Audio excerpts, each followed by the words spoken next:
नमस्कार मोर आ गोटे नुआ रेसिपी भिडियो आपण मानक अनेक अनेक स्वागत। आज चलतु गोटे नुआ रेसिपीटे बनइबा देसी कुकुड़ार तरकारी बनइबा आ को प्रोसेस रे केमिति कोन बनाबो वीडियो टी आपण संपूर्ण शेष पर्यंत देखले जानि पारि।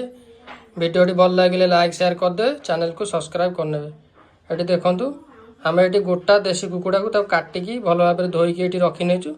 वर्तमान आमे चिकन टाकू मैरिनेटेड करनबा। वर्तमान चिकन रे आमे हळदी गुंड पके देबा,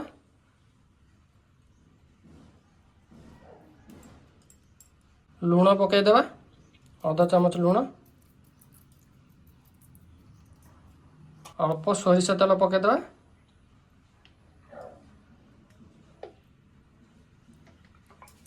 चिकेन सह सब को भल भाव गोड़े नवा।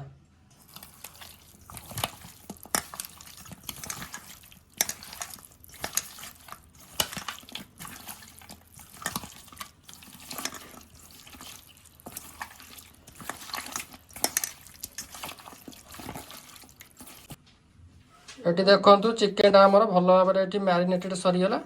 बर्तमान आम अध घंटा घोड़े रखिना। बर्तमान आम मसला कषापी कड़े सोरिष तेल देदेवा।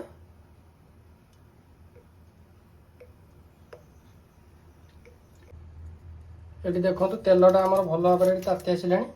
बर्तमान ये दुईटा तेजपत्र देदेवा। वर्तमान ये सब गोटा मसला को आम पकईदेवा। वर्तमान गोटा जीरा आम अल्प फुटेबा।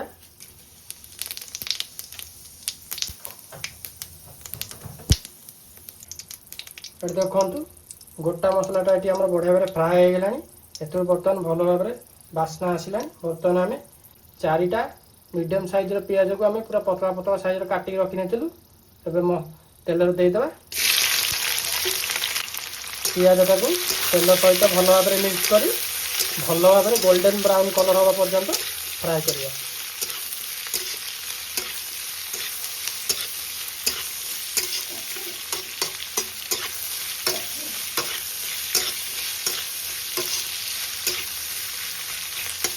एटी देखंतु बटा मसला ये सब आम कौन कौन नहीं अदा रसुण जीरा धनिया कंचा लंका ये सब आम चिकन कर बाटी नवा। ये देखंतु पियाज गुड़ाक आमर ये भल भाव गोल्डन ब्राउन कलर ही आसला। बर्तमान आम ये स्टेज रे बाटिक रखी मसला को देदेवा।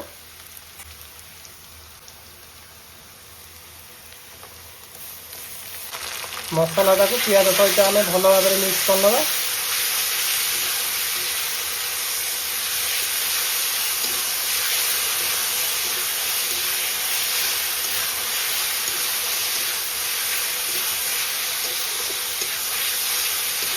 ये देखो मसलाटा आम सुखिला आसला। बर्तमान ये हल्का गरम पानी देदेवा। मसला सहित भल भाव सब मिक्स करनवा।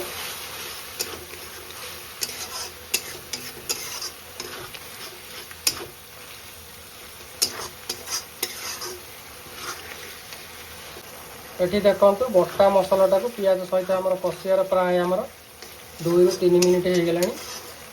वर्तमान आम स्टेज रे ऐड करिया गोटे मीडियम साइज रो टमाटर टाकू चिकन कर बाटिक आम रखी नहीं। बर्तमान मसला देदेव।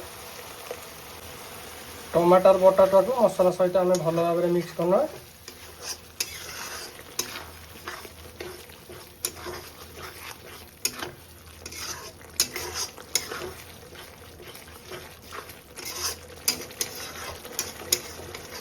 गोटे मिनिट भाया ये सब आम हाई फ्लेम रे कषिया। ये देखु हाई फ्लेम रे मसलाटा को कषियार प्राय आमर गोटे मिनिट हो गला। बर्तमान आम स्टेज रे ऐड करिबा हळदी गुंड काश्मीर लंका गुंड स्वाद अनुसार लूण चिकेन मसला। मसला सहित ये सब आम भल भाव मिक्स करनवा।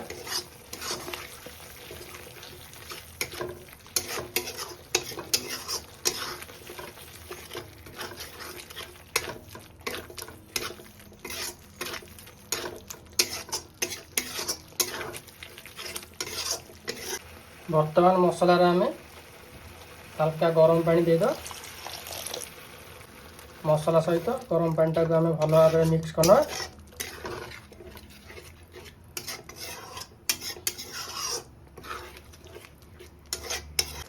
बर्तमान मसला टाक आम लो फ्लेम रे घोड़े घोड़े 4 ରୁ 5 मिनट भाया कषा।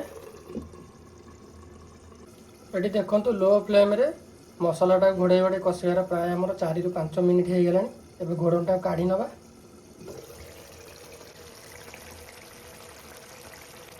ये देखु मसलार आमर 70 ରୁ 80% भाया तेल छाड़ी आसलानी। बर्तमान आम ये स्टेज रे ऐड करिया मैरिनेटेड करके रखिया चिकेन टाकू देदेबा मसला रे। ये देखु आम 2टा मीडियम साइज रो आलू को काटिकी ताक धोईकी रखी नहीं एबे चिकेन ने देदेबा। मसला सहित चिकेन टाकू आम भल भाव मिक्स करना।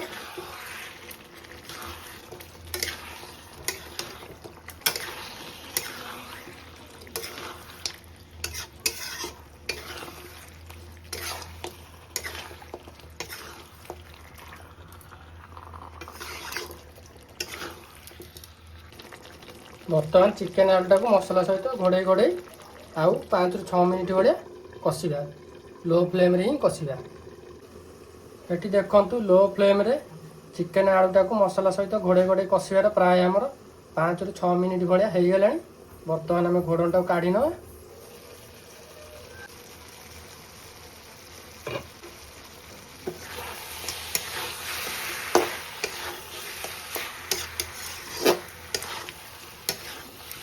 ये देखु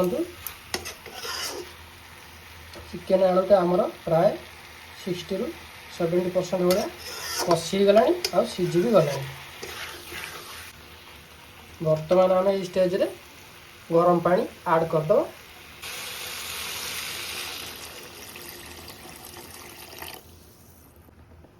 भल भाव सब मिक्स करना।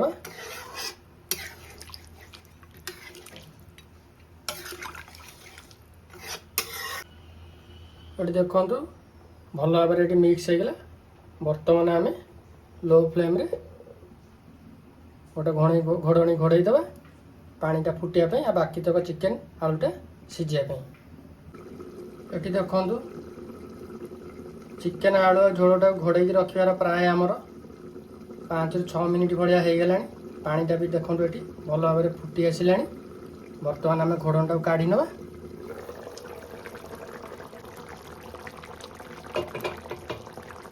बर्तमान आम गरम मसला गुंड पकईदेवा।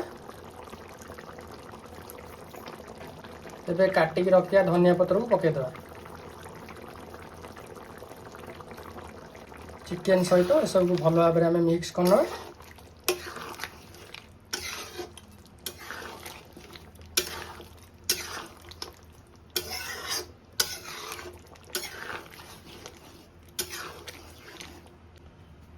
देखंतु बर्तमान आमर प्रस्तुत हो गला देसी चिकेन तरकारी। आपण मैंने थरे यही प्रोसेस रे घरे बनातु खातु केमिति लागिला मते कमेंट रे निश्चय जणाइबे।